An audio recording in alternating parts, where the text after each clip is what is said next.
Rivoyatlarda keltiriladi, Musa alayhissalom Alloh taolo bilan rozi aytishganida Alloh azza va jalla aytdi: "Ey Musa, bir banda meni qazoyimga, meni taqdirimga, qadarimga rozi bo'lmayapti.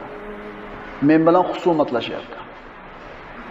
Shunda Musa kalimulloh Parvardigoro, "Bu qanaqa odam? Seni taqdiringga rozi bo'lmayotgan, seni qilgan qazo hukmingga norozi bo'lib husumatlashayotgan qanaqa odam?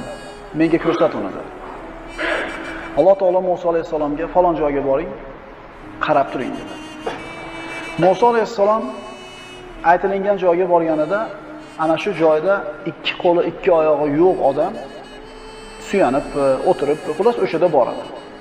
Alloh taolo nima dedi? Qarab turing dedi. Qarab turdi. Qarab tursa, haligi oyoq qo'li yo'q odamning oldidan bir amaldor, nihoyatda bir qimmat otni mingan o'tib ketayotib, qo'lidagi qamchisi tushib ketdi. Buyruq berib o'rgangan, engishib o'rganmagan, uzatib bor qamchini dedi. Haligi odam tabiiy nima deydi? Men oyoq qo'lim yo'q, uzata olmayman men. Deganda oyoq qo'li yo'qligini ko'rib turib, qanaqa qilib qonini to'g'izayapsan bo'lmasa desa, Alloh yetkazyapti dedi. Hali otliq buyrug'i bajarilmaganiga achchig'i kelib, haligi gapidan norozi bola shunday tushib turib, qamchini yerdan olib, haligi uni norozi qilgan odamning boshiga bir chopdi. So'kkani yo'q, boshqa qilgani yo'q, bir chopdi. Yana bir chopdi. Charchagicha urdi. Charchagicha urdi. Haligi odam qochib ketdi desa oyog'i yo'q, to'say desa qo'li yo'q. Har kalta yeganda, kalta yegan odam odatda voydod haloyiq yordam beringlar, meni nimaga urasan, voydod deyishlikda o'rniga har zarba tushganida Parvardigor tavba qildim. Parvardigor tavba qildim, esim kirdi, tavba qildim. Endi bildim, meni kechir. Har qamchi yeganida tavba qildim, esim kirdi demiş. Haligi otliq rasa urib, armondan chiqib, tashab ketganidan keyin yig'lab o'tirdi. Musa alayhisalom sekin oldiga borib turib, odamlar odatda kalta yesa boshqacha gapi gapirar edi. Siz esim kirdi, tavba qildim deyapsiz. Nimaga unaqa dedingiz deydi.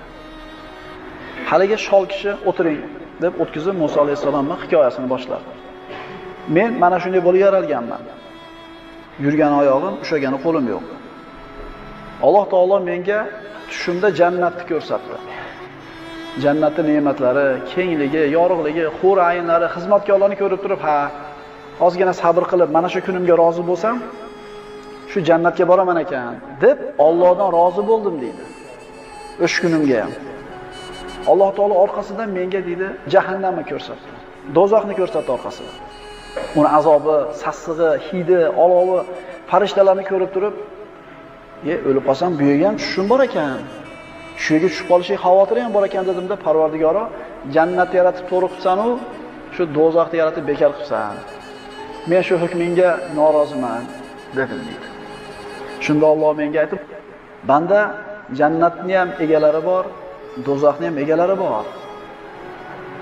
Deyishiga men rozi bo'lmadim deb Parvardigor, shu dozoqqa tushib qolmay deb, shu dozoqni yo'q qilmasang men sendan noroziman, men sen bilan husumatlashaman dedim deydi. Endi deydi, beayb, besabab zulm ko'rgan paytimda, kalta yegan paytimda, ha, Parvardigor, sen hikmat egasi ekansan. Bunaqa odamlar dozoqqa tushish kerak ekan. Endi esim kirdi, tavba qildim, meni kechir, tavba qildim, meni kechir dedim deydi. Ana shu har bitta qamchini yegan paytda, har bitta zarbani yegan paytda u shol odamga bu musibat, zarar, yomonlik bo'lib ko'ringani bilan bu hayotni nariga, egizagi bor. O'sha yoqqa borganda har bitta yegan kalta yegan Alloh taolo haqqini olib beradi. Gunohi bo'lsa gunohini uylaydi. Agar zolimni savobi bo'lsa savobini Alloh tortib olib beradi. Wala tahsabanalloha g'ofilan amma ya'maluz zolimun deydi Alloh taolo. Zolimlarni qilayotgan ishlaridan Allohni g'ofil sanamanglar deydi. Innama yuakhiruhum liyawmin tashkhasu fihi al-absar. hali ko'zlari moshdek ochilib qatib qoladigan kunga olib qo'yapti xolos ularni.